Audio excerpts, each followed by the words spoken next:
Assalamualaikum warahmatullahi wabarakatuh. Selamat datang di channel Antara Dua Sisi, dan selamat datang buat yang baru gabung di channel Antara Dua Sisi, tempat di mana kisah-kisah misteri, cerita horor nyata dan kejadian tak masuk akal disampaikan dengan penuh ketegangan dan nuansa mencekam. Setiap cerita yang kami hadirkan bukan sekedar untuk menakuti, tapi juga mengajak kita merenung bahwa di dunia ini ada dua sisi yang berjalan berdampingan, nyata dan tak kasat mata. Bersiaplah untuk mendengarkan kisah-kisah yang membuat bulu kuduk merinding dan memacu adrenalin. Bagaimanakah ceritanya? Langsung aja kita masuk ceritanya.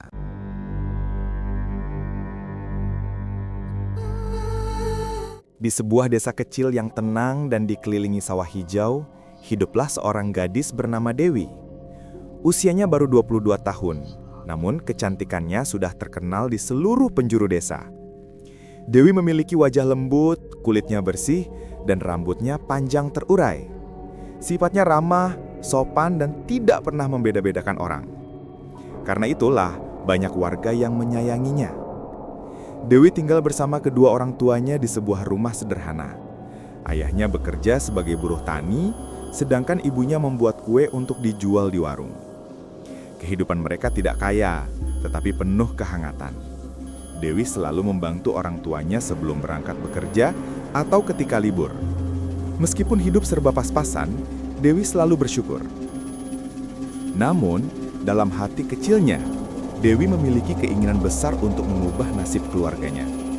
Ia ingin membantu orang tuanya memiliki kehidupan lebih baik.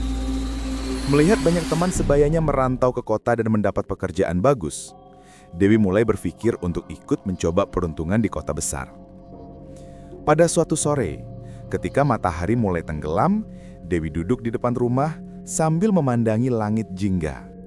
Angin sore yang sejuk membuat rambutnya bergerak pelan. Ia mengumpulkan keberanian untuk berbicara kepada ibunya.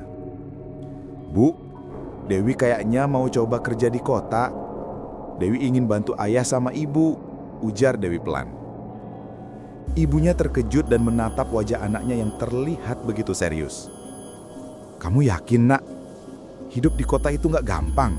Banyak tantangannya." Dewi mengangguk. "Dewi mau coba, Bu. Tapi tenang, Dewi nggak akan lupa sama rumah." Ibunya diam sejenak, lalu tersenyum tipis meskipun hatinya berat. "Kalau itu memang jalan terbaik, Ibu dukung. Tapi hati-hati ya, Nak. Jangan mudah percaya sama orang." Beberapa minggu kemudian, Dewi benar-benar berangkat ke kota metropolitan. Ia mendapat pekerjaan sebagai kasir di sebuah minimarket besar, berkat bantuan teman sepupunya. Dengan tas besar yang berisi beberapa baju dan bekal dari ibunya, Dewi meninggalkan desa dengan penuh harapan. Sesampainya di kota, Dewi tertegun melihat gedung-gedung tinggi, kendaraan yang berderet tanpa henti, dan orang-orang yang berjalan cepat seperti dikejar waktu. Semuanya terasa asing dan menegangkan. Namun Dewi berusaha tetap tenang. Ia ingin membuktikan bahwa gadis desa sepertinya juga bisa bekerja dan mandiri di kota besar. Kos yang ditempatinya tidak mewah, hanya kamar kecil dengan kasur tipis, kipas angin, dan lemari kayu. Meski sederhana, Dewi bersyukur karena tempat itu cukup aman dan dekat dengan tempat kerja.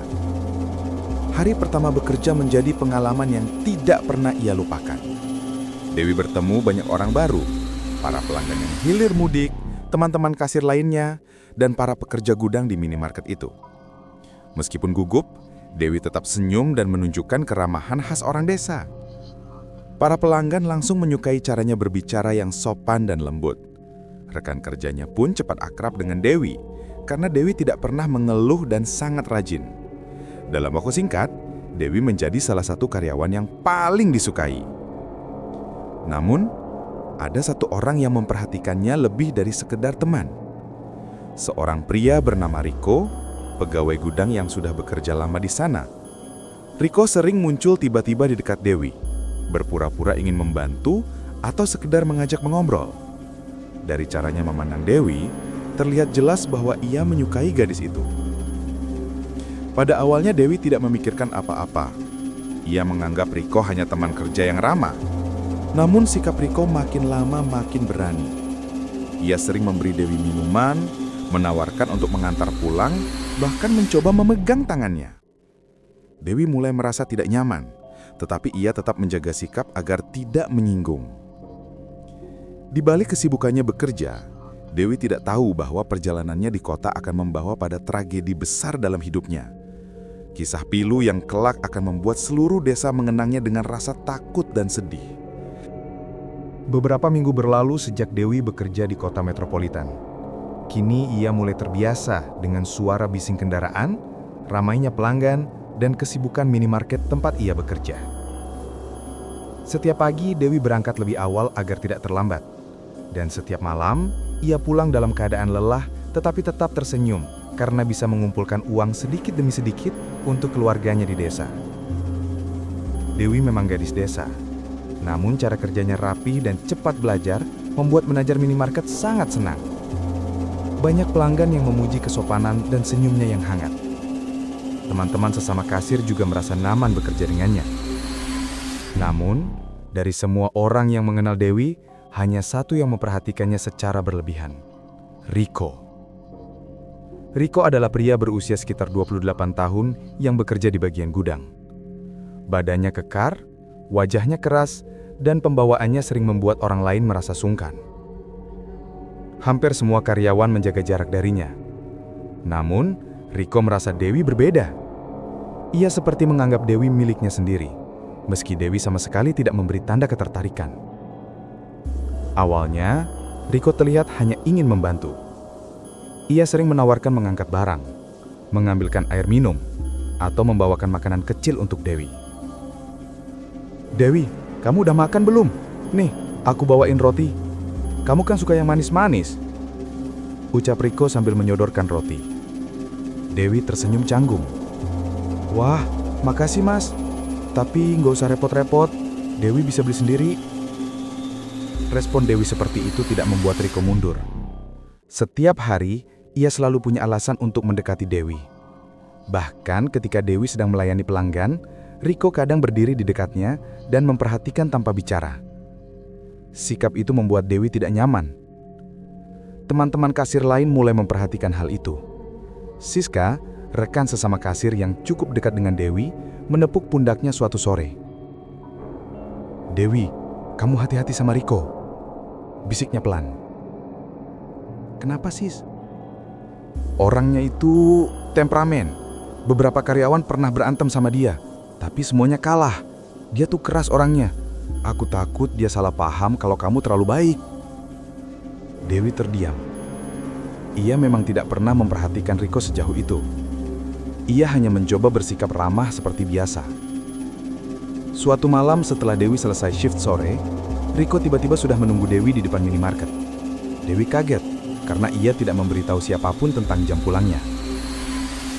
"Dewi, aku antar pulang ya," kata Riko sambil tersenyum.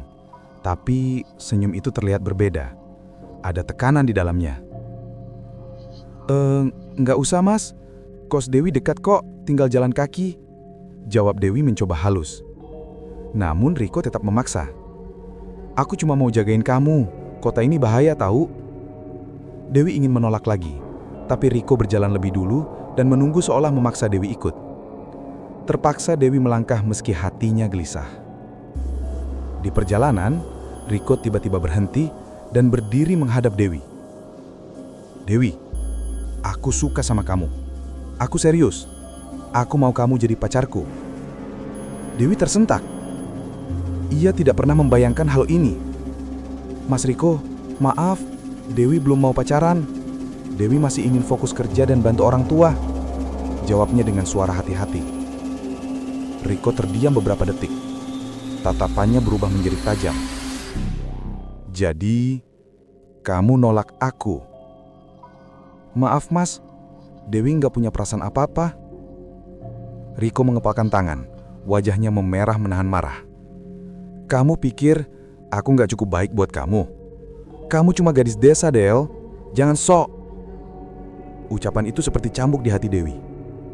Ia mundur selangkah, ketakutan. Untungnya saat itu, ada beberapa orang lewat sehingga Riko menahan amarahnya.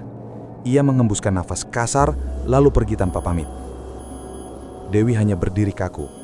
Badannya gemetar. Ia tidak pernah melihat wajah Riko sedingin itu sebelumnya. Ada sesuatu yang berubah drastis. Tatapan Riko malam itu seperti menyimpan dendam yang tidak biasa. Sejak kejadian itu, Dewi berusaha menjaga jarak.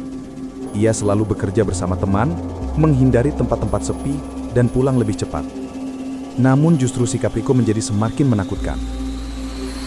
Ia sering muncul tanpa suara di belakang Dewi.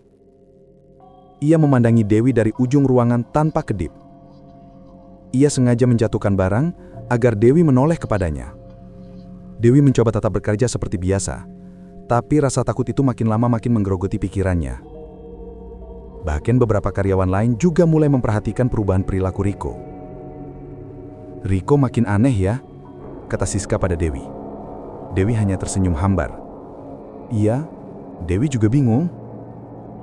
Namun, Dewi tidak pernah tahu bahwa Riko sudah mengambil keputusan gelap di dalam hatinya. Penolakan itu melukai harga dirinya, dan Riko bukan tipe pria yang bisa menerima ditolak.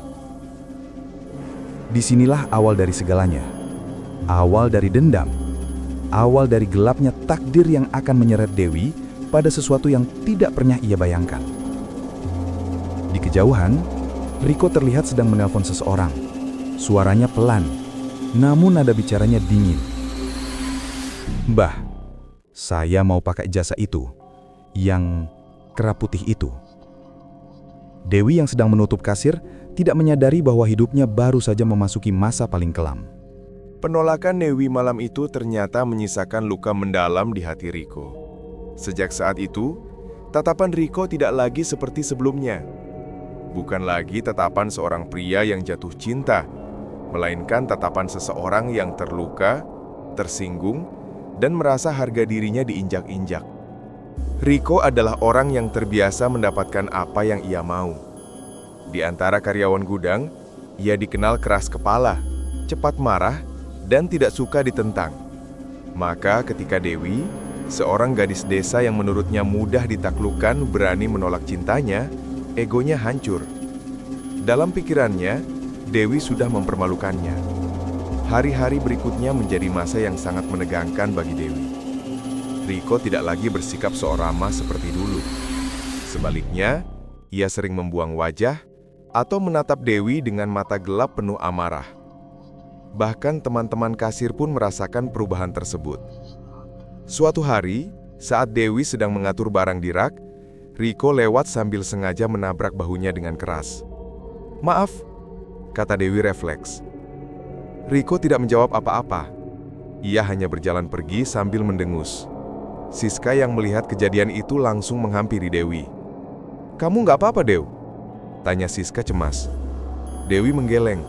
"Nggak apa-apa, cuma kejedot dikit." "Tapi kok dia makin kasar sih? Kamu harus hati-hati." Dewi mengangguk, mencoba menenangkan diri. Padahal di dalam hatinya, ia mulai diliputi rasa takut yang semakin hari semakin besar. Beberapa malam kemudian, saat Dewi bekerja shift malam, lampu di gudang tiba-tiba mati. Teman-teman kasir berteriak kecil karena kaget. Suasana mendadak menjadi gelap. Dewi merasa bulu kuduknya berdiri. "Loh, kok mati lampunya?" gumam salah satu karyawan. Namun yang membuat Dewi ketakutan bukan hanya itu, tetapi suara aneh yang terdengar dari dalam gudang. Suara seperti sesuatu menggeram pelan. Bukan suara manusia, bukan pula suara hewan yang biasa ia dengar. Krrr, krrr. Suara itu rendah, berat, seolah berasal dari tenggorokan makhluk besar. Dewi dan semua karyawan saling pandang. Siska memegang lengan Dewi. "Dew, kamu dengar nggak suara itu?" Dewi menggeleng pelan. Beberapa detik kemudian, lampu kembali menyala. Semua tampak normal. Namun di sudut gudang, ada kardus yang hancur seperti dicakar-cakar sesuatu. Riko muncul dari arah belakang. Wajahnya datar. "Kenapa ribut?" tanyanya. Tidak ada yang menjawab. Mereka semua hanya saling menatap, takut untuk mengatakan apa yang mereka dengar. Dewi memperhatikan Riko. Ada sesuatu yang berbeda dari wajahnya malam itu. Matanya merah, bukan seperti orang habis menangis, tetapi seperti seseorang yang kurang tidur berhari-hari. Seolah ia sedang menyembunyikan sesuatu. Sementara itu, di sisi lain kota, Riko memutuskan untuk mendatangi seseorang yang sangat ditakuti. Mbah Karno, seorang dukun tua yang dikenal menggunakan media kera putih untuk ilmu hitam. Di rumahnya yang berada di pinggir hutan kecil, Mbah Karno duduk di depan lilin menyala. Bau dupa memenuhi ruangan. Saat Riko datang, dukun itu menatapnya tanpa berkedip. "Kau datang membawa dendam?" kata Mbah Karno dengan suara parau. Riko mengangguk. "Saya nggak terima, Bah. Perempuan itu nolak saya. Saya pengen dia jatuh cinta sama saya, atau kalau nggak bisa, bikin dia sengsara." Mbah Karno tersenyum tipis, tetapi senyum itu terlihat menyeramkan. "Ilmu kera putih tidak bisa untuk hal biasa. Sekali dipanggil, ia menuntut tumbal. Kamu siap?" Riko menelan ludah, tetapi ambisinya mengalahkan rasa takut. "Saya siap, Bah. Yang penting perempuan itu kapok." Dukun itu mengambil botol berisi darah ayam hitam, kemudian menyalakan dupa besar. Ia mulai membaca mantra sambil memukul-mukul kendi tanah. Dalam kegelapan ruangan, terdengar suara geraman. Kali ini jauh lebih jelas. Suara seperti kera besar mengamuk. Angin dingin berhembus dari sudut ruangan, padahal semua jendela tertutup. Makhluk ini akan mengikuti perempuan itu. Awalnya membuatnya bingung, lalu sakit, lalu mati perlahan kalau kau menginginkannya. Wajah Riko tampak puas. "Lakukan, Bah." Ritual itu berlangsung lama. Suara kera putih terdengar semakin keras, bahkan menggema di seluruh rumah dukun itu. Ketika ritual selesai, Mbah Karno meneteskan darah ayam hitam ke dalam mangkuk kecil. "Mulai malam ini, makhluk itu sudah berjalan menuju gadis yang kau maksud." Riko semata senyum puas tanpa tahu bahwa apa yang ia lakukan akan menimbulkan akibat yang jauh lebih kelam daripada yang ia bayangkan. Malam itu, saat Dewi pulang ke kos, ia merasa seperti diikuti. Meskipun tidak ada seorang pun di belakangnya, tetapi langkahnya terasa berat. Udara di sekitarnya terasa sangat dingin. Sesampai di kamar, Dewi membuka pintu dan langsung merinding melihat sesuatu di atas kasurnya. Ada jejak kaki kecil, seperti kaki hewan, berwarna kehitaman, dan meninggalkan bau yang sangat busuk, seperti bangkai. Padahal kamarnya selalu terkunci. "Ya Allah, ini apaan?" bisik Dewi, ketakutan. Ia membersihkan jejak itu sambil gemetar, lalu cepat-cepat menutup pintu dan berdoa sebelum tidur. Namun sepanjang malam, Dewi tak bisa memejamkan mata. Ia mendengar suara seperti hewan memanjat atap kosnya, menggeram pelan, dan sesekali menggaruk dinding kamarnya. Suara itu datang dari luar, namun terasa sangat dekat. Seolah makhluk itu sedang mengintai dari balik tembok. Dewi mulai menyadari bahwa kehidupannya di kota tidak lagi aman. Sementara di kamar kos yang sunyi, bayangan putih bergerak cepat di atap rumah. Pertanda pertama bahwa guna-guna kera putih mulai mengikuti langkahnya. Malam ketika Dewi menemukan jejak kaki hitam di kasurnya, menjadi titik awal dari gangguan aneh yang semakin hari semakin nyata. Sejak itu, hidup Dewi tidak pernah lagi terasa tenang.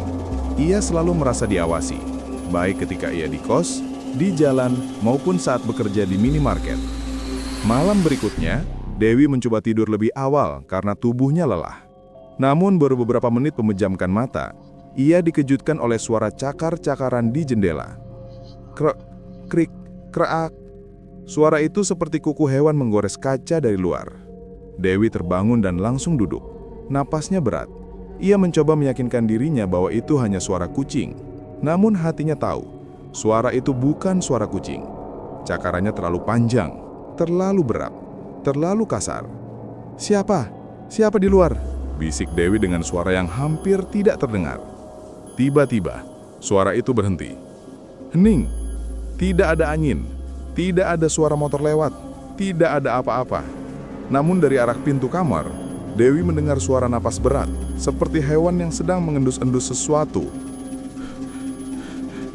Dewi menutup mulutnya, menahan teriakan. Air matanya jatuh begitu saja. Ia tidak berani bergerak, tidak berani menyentuh gagang pintu, tidak berani membuka mata. Lama sekali suara itu berada tepat di depan pintu kamarnya, seolah makhluk itu penasaran ingin masuk. Baru setelah hampir 1 jam, suara itu perlahan menjauh dan hilang. Esok paginya, Dewi membuka pintu pelan-pelan. Ia kaget melihat lantai depan kamarnya penuh jejak kaki kecil, mirip kaki kera, tapi bentuk jarinya lebih panjang dan lebih tajam. Dewi langsung merinding dari ujung kepala hingga kaki. Sejak kejadian itu, kondisi Dewi mulai menurun. Tubuhnya sering panas tiba-tiba, lalu dingin menggigil. Rambutnya rontok setiap bangun tidur. Makan pun sering tidak berselera. Siska memperhatikan perubahan itu. "Dew, kamu pucat banget. Kamu sakit?" tanya Dewi sambil memegang dahi Siska. Dewi tersenyum memaksa. "Enggak, cuma kecapean." Padahal tubuhnya terasa seperti terbakar dari dalam. Setiap malam ia merasakan sakit di perut seperti diperas kuat-kuat. Bahkan saat bekerja, Dewi sering tiba-tiba merasa goyah dan harus berpegangan pada meja kasir agar tidak jatuh. "Kalau kamu nggak enak badan bilang ya," kata manajer. Dewi mengangguk, tapi ia tidak tahu harus bilang apa. Karena meski ia pergi ke klinik, hasil pemeriksaan selalu normal.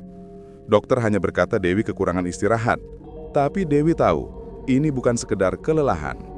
Ada sesuatu atau seseorang yang ingin mencelakai Dewi. Suatu malam saat bekerja shift malam, Dewi dan Siska sedang menata barang di rak minuman. Tiba-tiba terdengar suara dari atas bangunan. "Huak, huak." Suara itu jelas suara kera, namun bukan kera biasa. Suaranya dalam, berat, dan membuat bulu kuduk berdiri. Siska langsung memeluk angan Dewi. "Astaga Dew, kok ada suara kera di kota gini?" Dewi tidak menjawab. Ia tahu suara itu. Suara yang sama seperti yang menggaruk jendela kosnya. Lampu minimarket tiba-tiba redup. Udara di ruangan berubah dingin. Beberapa barang di rak tiba-tiba jatuh sendiri. Bruk, bruak. Pelanggan yang saat itu belanja langsung panik. Ada gempa ya? Kenapa lampunya mati-mati gitu?" Dewi hanya berdiri, gemetar. Hatinya berkata sesuatu sedang mencari dirinya, mengendus, mengawasi. Ketika suara kera itu berhenti, lampu kembali terang. Namun dari sudut minimarket, dekat tumpukan kardus, Dewi melihat bayangan putih kecil berlari sangat cepat, lalu menghilang begitu saja. Dewi memejamkan mata, menahan tangis. "Apa salah Dewi?" katanya lirih. Di saat Dewi mengalami semua kejadian mengerikan itu, Riko justru memperlihatkan perubahan sikap yang mencolok. Riko terlihat lebih tenang, lebih percaya diri, dan sesekali terlihat tersenyum sinis setiap kali melihat Dewi terengah-engah menahan sakit. Suatu hari Dewi jatuh pingsan di area kasir. Siska berteriak memanggil karyawan lain. Mereka berusaha membangunkan Dewi dengan air minum. Ketika Dewi membuka mata, hal pertama yang dilihatnya adalah wajah Riko yang tersenyum kecil. "Lemah amat, Dew," ucap Riko pelan. Ucapannya terdengar biasa saja bagi orang lain. Tapi bagi Dewi, itu seperti ejekan. Tatapan mata Riko mengandung sesuatu yang tidak wajar, seolah ia tahu persis apa yang terjadi pada Dewi dan menikmatinya. Dewi memalingkan wajah, ketakutan. Riko hanya tersenyum dan berjalan pergi. Malam itu Dewi kembali tidak bisa tidur. Lampu kamarnya tetap menyala, namun rasa takut terus menghantui. Tubuhnya melemah, perutnya seperti ditusuk, dan kepalanya berdenging. Di tengah rasa sakit itu, akhirnya Dewi tertidur dengan gelisah. Dalam mimpinya ia melihat dirinya berada di tengah hutan gelap. Udara di sekitar sangat dingin. Dari kejauhan, terdengar suara seperti ranting patah. Krak, krik. Dewi menoleh. Dari balik pepohonan, muncul seekor kera berwarna putih. Matanya merah menyala. Tubuhnya kurus, tetapi gerakannya lincah. Kera itu berjalan dengan langkah pelan, seolah menikmati rasa takut Dewi. Jangan dekat," bisik Dewi dalam mimpi. Namun kera itu justru melompat ke arahnya. Kikikan kecil terdengar. Kik, kik. Tiba-tiba, kera itu mencakar parut Dewi. Darah mengucur. Dewi jerit sekencangnya. Ketika ia terbangun, Dewi melihat perutnya benar-benar tergores 3 garis panjang, seperti cakaran hewan, meski pintu kamarnya terkunci rapat. Dewi menangis terseduh-seduh. Kok bisa? Siapa yang lakuin ini? Namun jauh di dalam hati, Dewi tahu siapa yang mengirimkan semua ini. Gangguan itu semakin nyata, semakin menyakitkan, dan semakin dekat. Ini baru awal dari penderitaan panjang yang akan menimpa Dewi. Sesuatu yang tidak dapat ia hindari, karena makhluk itu kini sudah menandainya. Dewi akhirnya pulang ke desa. Sejak kembali ke desa, kondisi Dewi tidak juga membaik. Setiap hari justru semakin parah. Badannya semakin kurus, matanya cekung, dan wajahnya pucat seperti orang yang tidak punya darah. Namun yang paling menakutkan adalah gangguan-gangguan aneh yang terus menghantuinya. 3 hari setelah pulang dari kota, Dewi tidak bisa tidur. Setiap kali ia memejamkan mata, ia selalu melihat sosok yang sama. Seekor kera putih dengan mata merah menyala, duduk di langit-langit kamarnya, sambil menatapnya tanpa berkedip. Terkadang kera itu merayap di dinding seperti laba-laba. Terkadang berdiri di sudut ruangan sambil menggeram pelan. Kadang suaranya jauh, kadang sangat dekat, seolah berada tepat di samping telinganya. "Mak, ada kera!" Suara Dewi bergetar tanpa tenaga. "Iya, Nak. Mak ada di sini. Tidak ada apa-apa." Ibunya mencoba menenangkan, tapi wajahnya sendiri sudah pucat ketakutan. Karena setiap kali Ibu Dewi menoleh, sosok kera itu tidak terlihat olehnya. Namun ruangan itu terasa dingin, seperti ada yang memperhatikan dari kegelapan. Suatu malam sekitar jam 2 pagi, keluarga Dewi dikejutkan oleh suara kedebuk, kedebuk dari atas atap. Suara seperti sesuatu sedang melompat-lompat dengan kaki yang sangat ringan, namun bergerak cepat. Ayah Dewi keluar rumah dengan membawa senter. Ketika lampu diarahkan ke atap, tidak ada apa-apa. Namun suara itu kemudian berpindah ke belakang rumah, lalu ke samping, lalu kembali ke atap. Seolah makhluk itu berlari memutari rumah dengan kecepatan tidak wajar.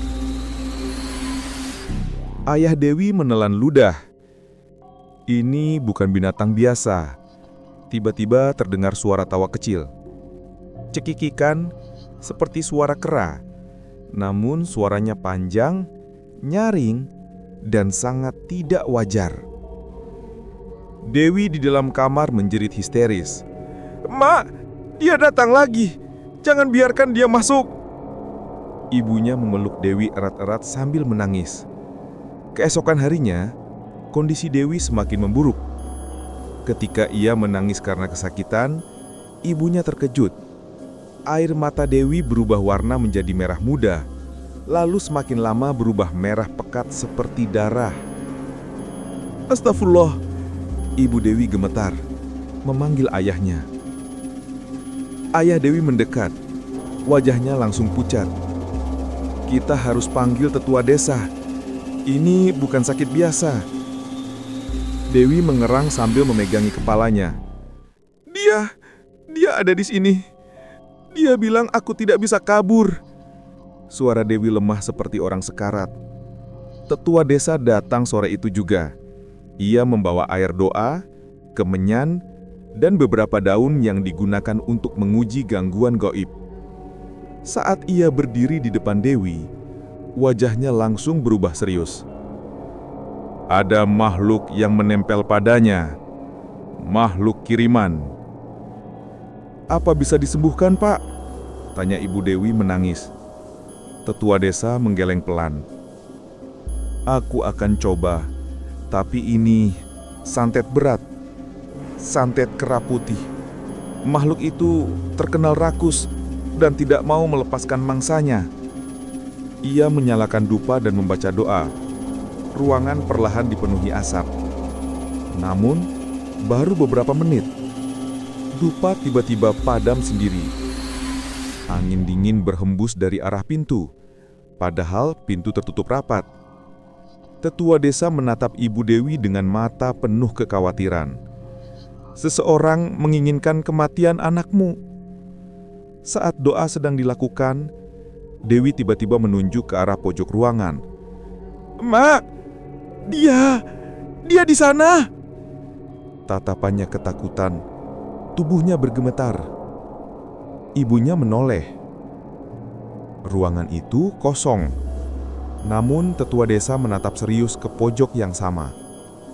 Aku bisa merasakannya. Makhluk itu ada di sini. Tiba-tiba suara geram terdengar dari bawah tempat tidur Dewi. Grrrr! Ayah Dewi refleks mundur. Wajahnya pucat. Lalu muncul tangan kecil berbulu putih, mencengkeram lantai, tangan kera. Disusul kepala dengan mata merah menyala. Makhluk itu tersenyum memperlihatkan gigi-giginya yang tajam, seolah mengejek seluruh orang di ruangan itu. Ibu Dewi langsung pingsan. Tetua desa berteriak membaca doa lebih keras, mencoba mengusirnya, namun kera itu hanya tertawa. Suara tawa yang panjang dan mengerikan.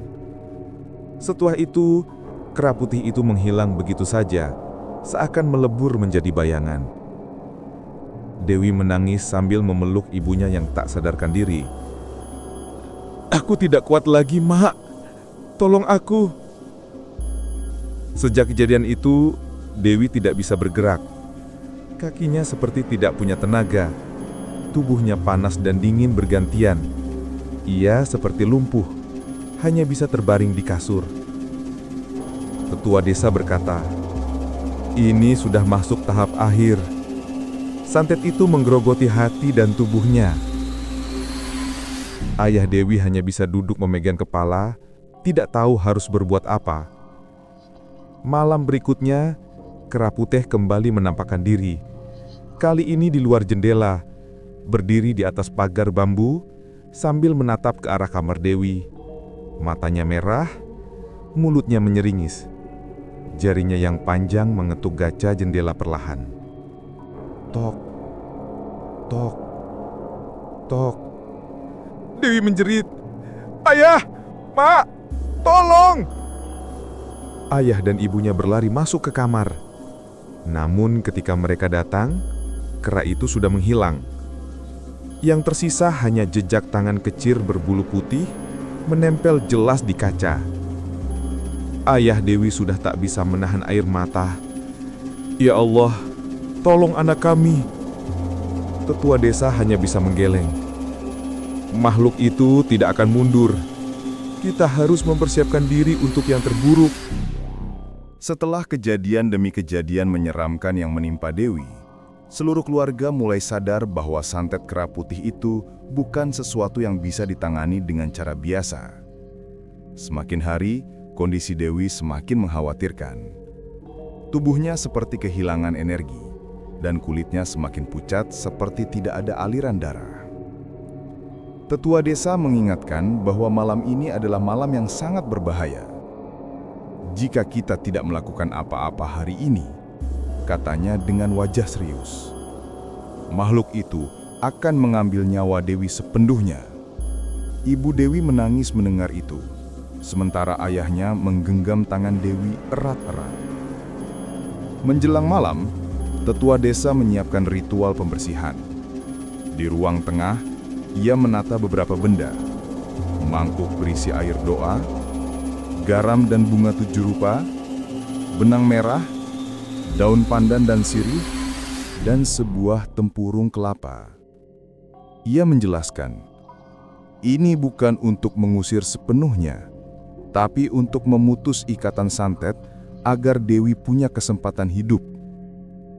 Ayah Dewi mengangguk, meski raut wajahnya menunjukkan ia tidak sepenuhnya yakin. Menjelang malam, Dewi mulai menggigil hebat. Bibirnya pucat, matanya setengah terbuka namun tidak fokus. Suaranya bergetar seperti orang yang sedang melihat sesuatu yang tidak terlihat oleh orang lain. Dia menunggu di luar. Dia lapar. Dia mau aku ikut. Ibu Dewi memeluk putrinya sambil menangis. Jangan nak, mak ada di sini. Namun Dewi menggeleng dengan lemah. Dia bilang, aku sudah jadi miliknya. Tiba-tiba pintu kamar bergetar kuat. Duk, duk, duk. Seolah ada sesuatu yang memukulnya dari luar. Ibu Dewi menjerit kecil. Tetua desa segera mengambil benang merah dan mengikatkannya pada pintu, membaca doa pelindung. Dia sudah dekat, katanya lirih. Ketika malam semakin gelap, tetua desa menyalakan beberapa dupa. Asapnya memenuhi ruangan, membuat suasana semakin mencekam. Dewi diletakkan di ruang tengah, tepat di tengah lingkaran garam yang sudah disiapkan. Ia tampak lemah, napasnya pendek-pendek. Tetua desa berdiri mengitari lingkaran, membaca mantra khusus untuk memutus hubungan santet. Awalnya hening, namun beberapa detik kemudian, duk, duk, duk. Suara langkah terdengar dari atap. Ayah Dewi menatap langit-langit dengan wajah pucat. Suara itu Nagi. Tetua desa berkata cepat. Jangan hentikan ritual ini. Jangan pedulikan suara apapun. Namun suara itu semakin keras, seperti sesuatu sedang melompat-lompat di atas genteng. Lalu terdengar suara cakaran yang memanjang di dinding. Cek, cek, cek. Seperti kuku panjang menggores kayu. Ibu Dewi memeluk tangan suaminya, ketakutan hingga tubuhnya bergemetar. Tiba-tiba lampu berkedip-kedip. Angin kencang menerobos masuk padahal semua jendela sudah tertutup. Dari arah pintu dapur, suara geraman pelan terdengar. Semua mata menatap ke sana. Perlahan, bayangan kecil muncul. Lalu tampak wajah kera putih dengan mata merah menyala seperti bara api. Tubuhnya kurus, bulunya basah, dan giginya terlihat tajam. Makhluk itu melangkah masuk perlahan, sambil menopang tubuhnya dengan tangan panjang yang menjuntai. Ibu Dewi histeris, namun suaminya cepat menutup mulutnya agar tidak mengganggu ritual. Kera putih itu berhenti tepat di tepi lingkaran garam, menatap Dewi tanpa berkedip. Ia menggeram pelan, geraman yang membuat bulu kuduk siapapun berdiri. Tetua desa langsung mengangkat tempurung kelapa yang berisi air doa dan memercikannya ke arah makhluk itu. Makhluk itu mundur sedikit, namun tidak pergi. Ia hanya menunduk, lalu tertawa kecil. Tawa yang panjang, serak, dan sangat menyeramkan. Tiba-tiba tubuh Dewi terangkat sedikit, seperti ditarik oleh sesuatu dari bawah. Ayah Dewi refleks ingin meraih anaknya, namun tetua desa berteriak, "Jangan sentuh, itu yang makhluk itu inginkan." Dewi menjerit, tubuhnya bergetar hebat, seolah ada sesuatu yang berusaha keluar dari dalam dirinya. Matanya membesar, dan dari mulutnya keluar suara yang bukan suaranya. "Aku sudah datang, Dewi milik aku." Ibu Dewi langsung menangis jadi-jadinya. Tetua desa mempercepat bacaannya, memukul tempurung kelapa ke lantai hingga pecah. Asap dupa tiba-tiba berkumpul di tengah lingkaran garam, mengarah ke tubuh Dewi. Kera putih itu menggeram marah, lalu menghantam lingkaran garam dengan tangan kecilnya. Garam berhamburan. Lampu padam seketika. Semuanya gelap. Lampu menyala beberapa detik kemudian, tetua desa terjatuh ke tanah, wajahnya pucat. Air doa tumpah ke lantai. Garam lingkaran hancur berantakan. Dan Dewi terbaring lemah di lantai, tubuhnya tidak bergerak. Ibu Dewi langsung memeluk putrinya sambil menangis histeris. "Dewi, nak, bangun!" Ayah Dewi tidak sanggup berkata-kata, air matanya jatuh tanpa ia sadari. Tetua desa menutup matanya lalu berkata dengan suara berat, "Berritual gagal." Ia menatap ke arah sudut ruangan di mana makhluk itu tadi berdiri. Kera putih itu sudah menghilang, tapi jejak cakarnya ada di lantai, menandakan ia masih di sekitar rumah. Tetua desa bergumam lirih, penuh duka. Malam ini hanya awalnya. Jika kita tidak menemukan pertolongan lain, umur Dewi tidak lama lagi. Ritual yang dilakukan pada malam sebelumnya gagal total. Dewi semakin lemah, tubuhnya semakin dingin, dan matanya tampak kosong seperti kehilangan cahaya. Meski masih bernapas, setiap tarikan napasnya terdengar berat, seolah nyawanya tinggal separuh.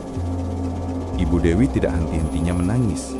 Ayah Dewi tidak tahu lagi harus berbuat apa. Sementara tetua desa duduk terpaku di pojok ruangan dengan wajah sangat tegang. Malam ini, santet itu hanya melemah sedikit, katanya pelan. Tapi bukan hilang. Kita harus mencari pertolongan yang lebih kuat. Ayah Dewi bertanya, "Pertolongan siapa, Pak? Siapa yang bisa menolong anak saya?" Tetua desa menarik napas panjang. Di desa sebelah, ada seorang kiai tua. Dulu ia pernah menangani santet kera putih. Tapi tempatnya jauh dan perjalanan tidak mudah, terutama ketika santet ini sudah berada di tahap akhir. Ayah Dewi langsung berdiri. "Kalau itu satu-satunya harapan, saya akan pergi. Saya akan memanggilnya sekarang." Namun tetua desa menggeleng cepat. Tidak bisa pergi sendirian, dan harus pergi pagi-pagi, sebelum matahari terlalu tinggi karena makhluk itu biasanya lebih lemah saat cahaya pagi. Ayah Dewi akhirnya duduk, menundukkan kepala, sambil menggenggam tangan Dewi. Pagi itu berbeda dari hari-hari sebelumnya. Udara terasa berat dan dingin, seperti setelah hujan padahal langit cerah tanpa awan. Rumah Dewi dipenuhi aroma melati yang semakin kuat. Tetua desa berkata pelan, "Itu tanda makhluk itu mulai menancapkan tanda pemilik pada tubuh Dewi." Ibu Dewi semakin takut, memeluk tubuh putrinya erat-erat. Ayah Dewi, tetua desa, dan 2 warga lainnya memutuskan berangkat menuju desa sebelah. Mereka membawa motor dan beberapa perlengkapan untuk berjaga-jaga. Sebelum berangkat, Ayah Dewi membungkuk mencium kening Dewi. "Tunggu ayah, nak. Ayah akan membawa orang yang bisa menyelamatkanmu." Dewi hanya bisa menatap dengan mata sayu. "Ayah, jangan lama-lama." Tangannya yang lemah menggenggam jari ayahnya. Hati Ayah Dewi seperti hancur berkeping-keping. Saat mereka mulai berkendara melewati jalan kecil di pinggir hutan, udara tiba-tiba berubah drastis. Angin dingin menerpa, membuat bulu kuduk merinding. Tetua desa yang duduk di bonceng tiba-tiba menoleh ke arah pepohonan. "Ada yang mengikuti kita," bisiknya. Ayah Dewi menelan ludah. "Makhluk itu?" Tetua desa mengangguk pelan. "Benar saja." Tidak lama kemudian terdengar suara ranting patah. Lalu terdengar suara sangat familiar.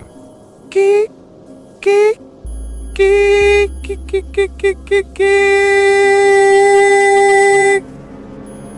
Suara seperti tawa kera, tapi panjang dan serak. Tidak wajar. Ayah Dewi memacu motornya lebih cepat. Di belakang mereka, bayangan putih kecil berlari di antara batang pohon, melompat dari satu dahan ke dahan lain dengan kecepatan tidak masuk akal. Makhluk itu menatap mereka, mengintai, seakan tidak ingin membiarkan mereka pergi mencari pertolongan. Salah satu warga berteriak panik, "Pak, dia ada di belakang!" Tetua desa segera mengambil segenggam garam dan menaburkannya ke jalan.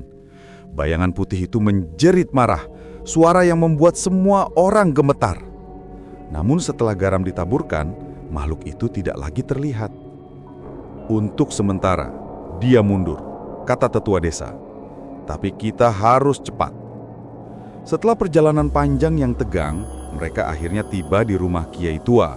Rumah itu sederhana, berada di pinggir sawah. Kiai itu sudah sangat tua, namun sorot matanya tajam dan tenang. Tanpa banyak bicara, ia memandang Ayah Dewi dan bertanya, Anakmu terkena santet kera putih? Ayah Dewi mengangguk cepat. Tolong Kiai, tolong selamatkan anak saya. Kiai itu menutup mata sejenak, lalu membuka kembali. Aku akan datang, tapi ingat, jika makhluk itu sudah memegang tanda kepemilikan, ritual yang nanti dilakukan akan sangat berbahaya. Ayah Dewi mengangguk tanpa ragu. Saya siap, demi putri saya. Saat mereka kembali menuju rumah, suasana desa berubah menjadi sangat sunyi. Tidak ada suara ayam, tidak ada suara burung. Seolah seluruh alam tahu bahwa sesuatu sedang menanti. Ketika mereka sampai di halaman rumah, Kiai tua langsung menghentikan langkahnya. Ia menatap atap rumah Dewi. Di sana, terlihat bayangan putih sedang jongkok, menatap ke arah mereka. Kera putih itu tidak bersembunyi kali ini. Ia menunjukkan diri secara penuh. Matanya merah menyala, bulunya berdiri, mulutnya menyeringai. Kiai tua menghela napas panjang. Dia sudah sangat kuat. Santet ini hampir mencapai puncaknya.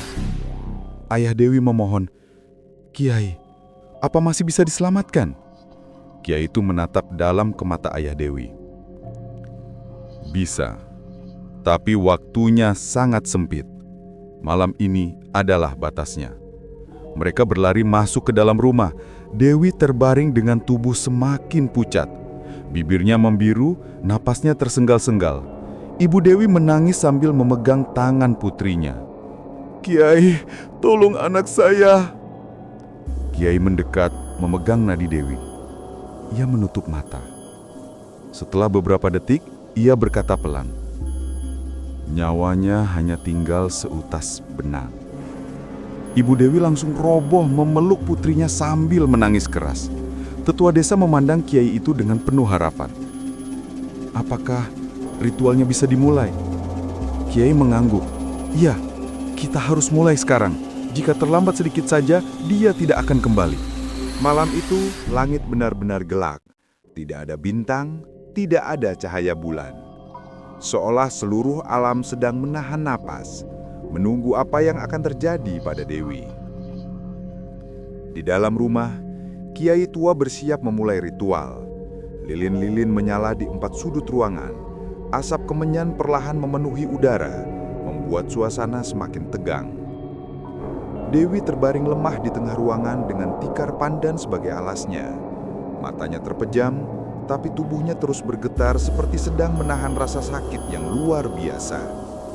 Setiap kali ia bernapas, dadanya terangkat berat, seolah nyawanya tertahan hanya oleh secuil kekuatan. Ibu Dewi memegang tangan putrinya sambil menangis sendiri. "Bertahan ya nak, bertahan." Ayah Dewi berdiri di samping, wajahnya pucat, penuh kecemasan. Kiai tua mengedarkan pandangan ke seluruh ruangan dan berkata dengan tegas namun pelan, "Malam ini adalah batasnya. Jika makhluk itu berhasil mengambil seluruh ruhnya, maka Dewi tidak akan kembali lagi. Kita harus menghadang sebelum semuanya terlambat."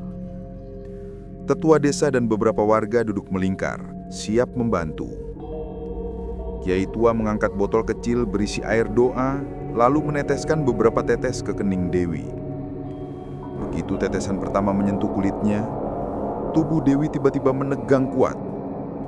Kiai langsung memulai membaca ayat-ayat dengan suara tegas. Namun baru beberapa detik berlangsung, tiba-tiba terdengar suara dari luar rumah. Krek, krahi.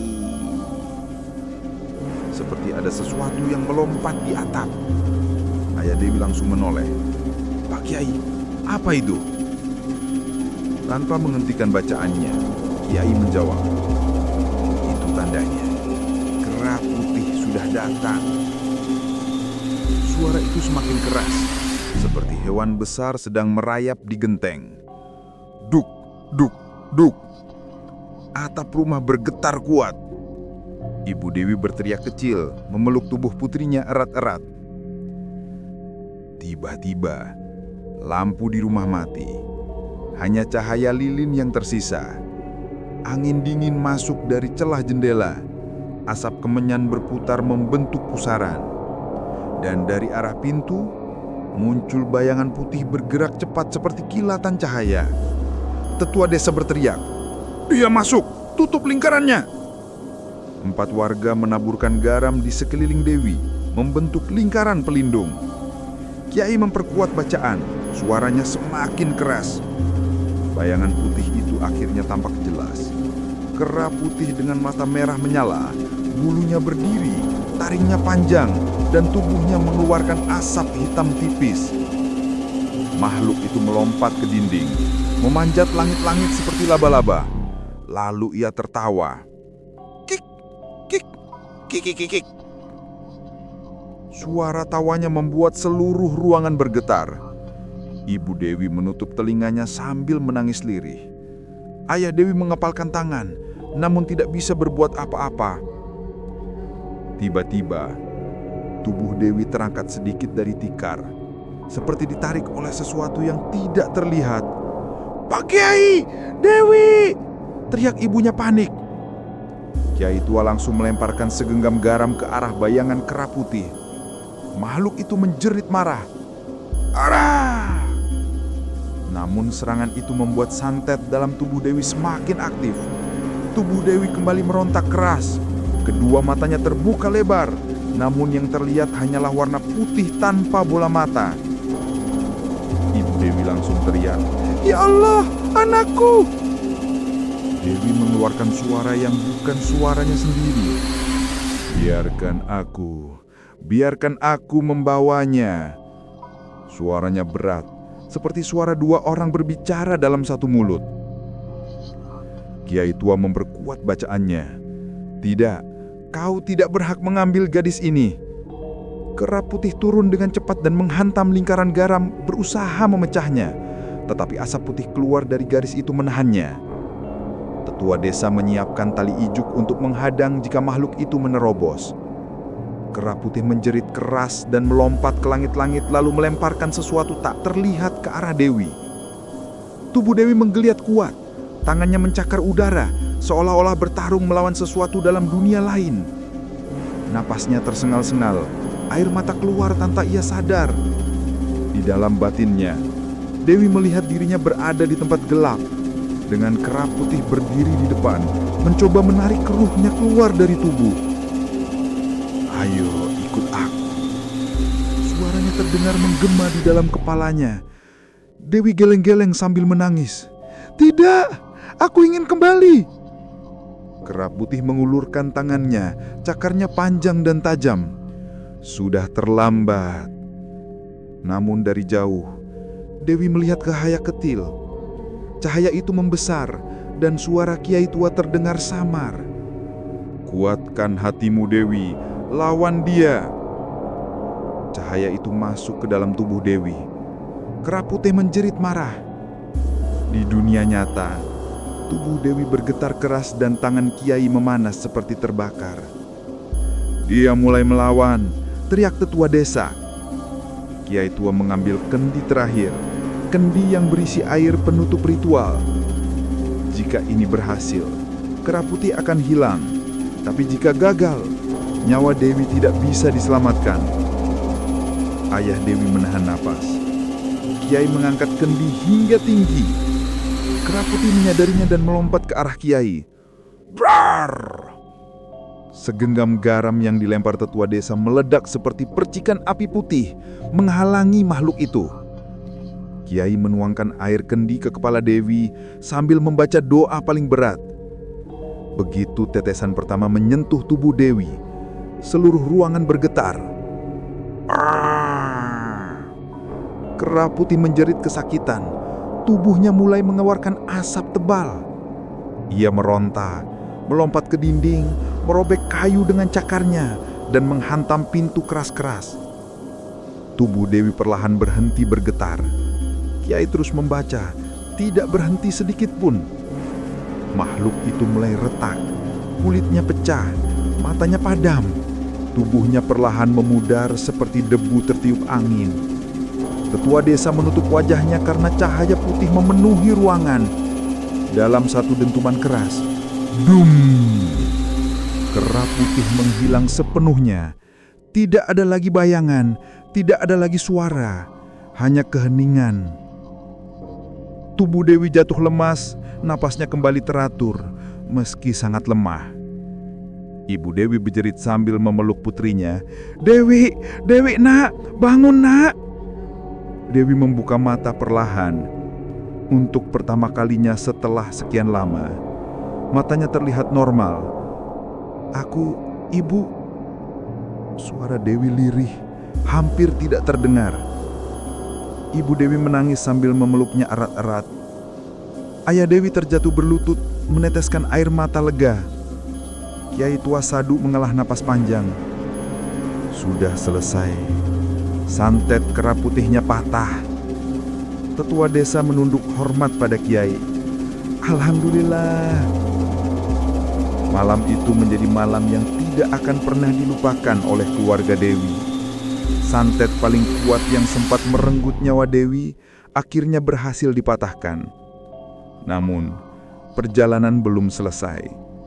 Dewi masih sangat lemah dan meski makhluk itu telah hilang, sisa-sisa energi santetnya masih perlu disembuhkan dalam beberapa hari ke depan. Tapi yang jelas, nyawa Dewi selamat malam itu. Dan mereka semua tahu pertarungan terburuk sudah berlalu. Setelah ritual malam itu, Dewi memang sempat sadar. Matanya kembali normal dan ia bahkan bisa tersenyum kecil meski tubuhnya masih sangat lemah. Ayah dan ibunya sempat berpikir semua mimpi buruk telah berakhir. Selama 2 hari, keadaan Dewi terlihat membaik. Ia bisa minum, bisa membuka mata, dan sesekali berbicara pelan. Semua orang di rumah merasa lega. Tetua desa dan kiai tua pun mengatakan bahwa luka gaib yang ditinggalkan santet kera putih hanya butuh waktu untuk sembuh. Tapi tidak ada yang tahu bahwa sesuatu yang jauh lebih gelap masih bersembunyi. Karena sebenarnya roh kera putih belum pergi sepenuhnya. Pada malam ketiga, Dewi tiba-tiba merasa gelisah. Ia memegang dada, pandangannya kosong ke arah jendela. "Ibu, ada yang memanggilku," katanya lirih. Ibu Dewi memeluk bahunya. "Tidak ada apa-apa, nak. Itu cuma perasaanmu." Tapi Dewi menggeleng. "Tapi aku dengar, suaranya jelas. Dia bilang, 'Ikut aku.'" Ibu Dewi langsung merinding. Di luar rumah, angin berhembus pelan, tapi terasa dingin tidak wajar. Lampu kamar berkedip-kedip meski tidak ada listrik padam. Dewi menutup matanya kuat-kuat. Wajahnya terlihat takut seperti sedang melihat sesuatu di depan matanya. Dia datang lagi." Suaranya bergetar. Ayah Dewi memanggil tetua desa dan kiai, tapi keduanya sedang berada jauh di luar desa untuk urusan mendadak. Dan malam itu, semuanya berubah.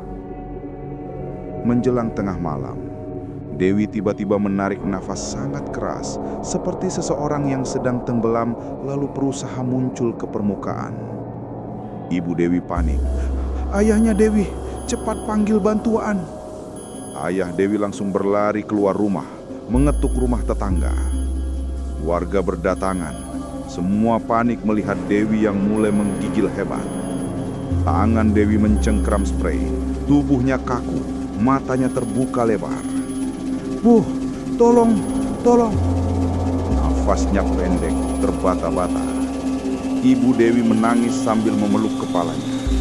"Ada apa lagi, nak? Apa yang kau lihat?" Dengan suara yang hampir tak terdengar, Dewi menjawab, Dia datang menjemputku." Lalu matanya melirik ke sudut gelap ruangan. Seolah ada sesuatu berdiri di sana. Entah apa, tapi jelas Dewi melihatnya. Wajahnya berubah pucat ketakutan. Tiba-tiba, tubuh Dewi berhenti bergerak, nafasnya terputus-putus, dan kemudian tubuhnya menegang keras seperti ditarik oleh sesuatu yang tidak terlihat. Ibu Dewi menjerit, "Dewi!" Tetangga mencoba menahan tubuh Dewi agar tidak kejang-kejang lagi, tapi tubuh Dewi terlalu kaku.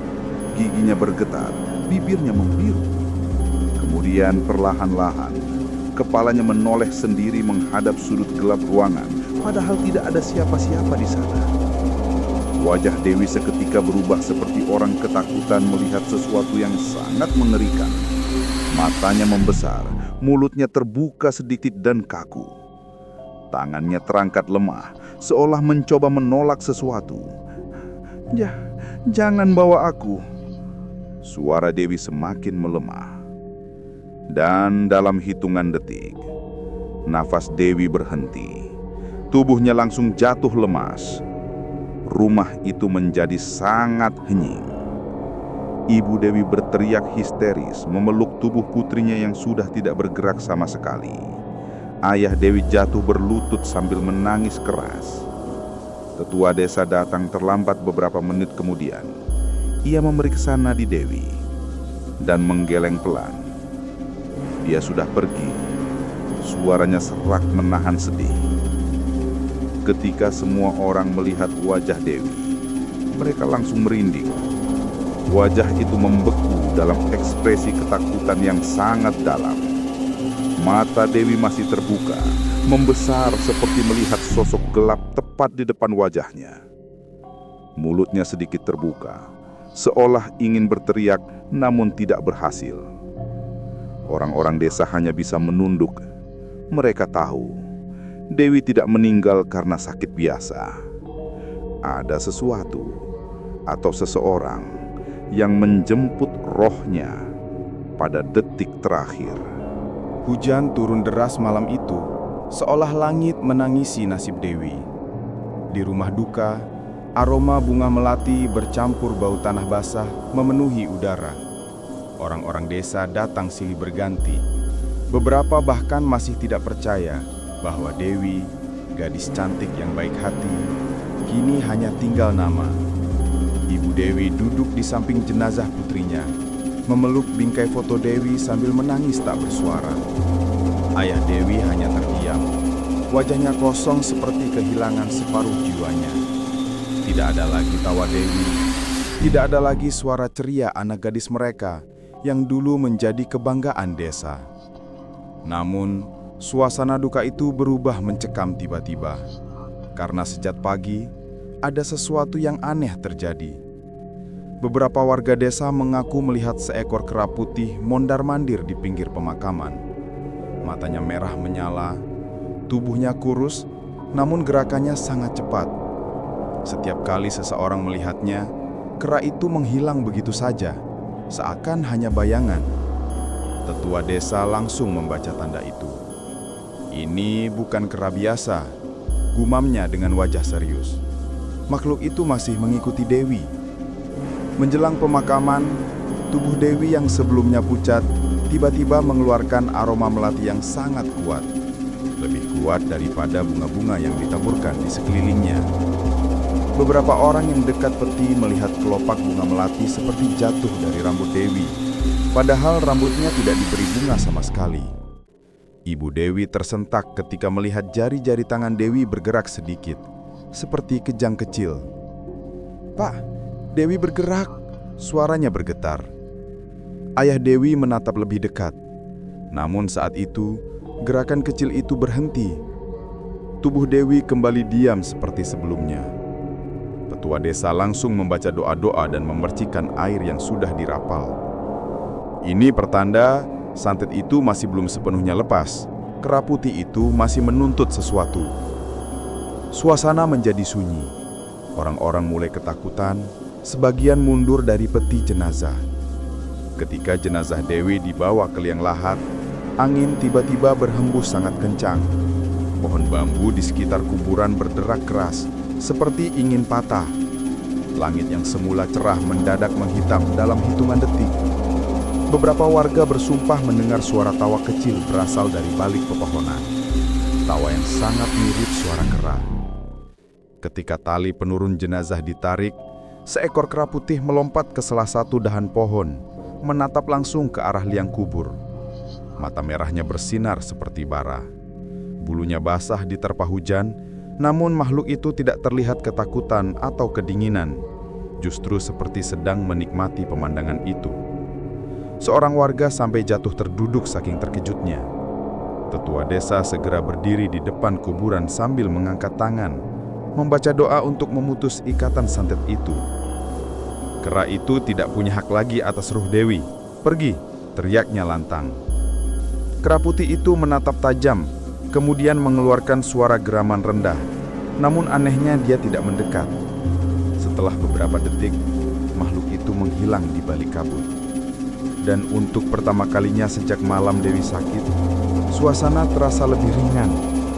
Hujan mulai mereda, angin perlahan berhenti.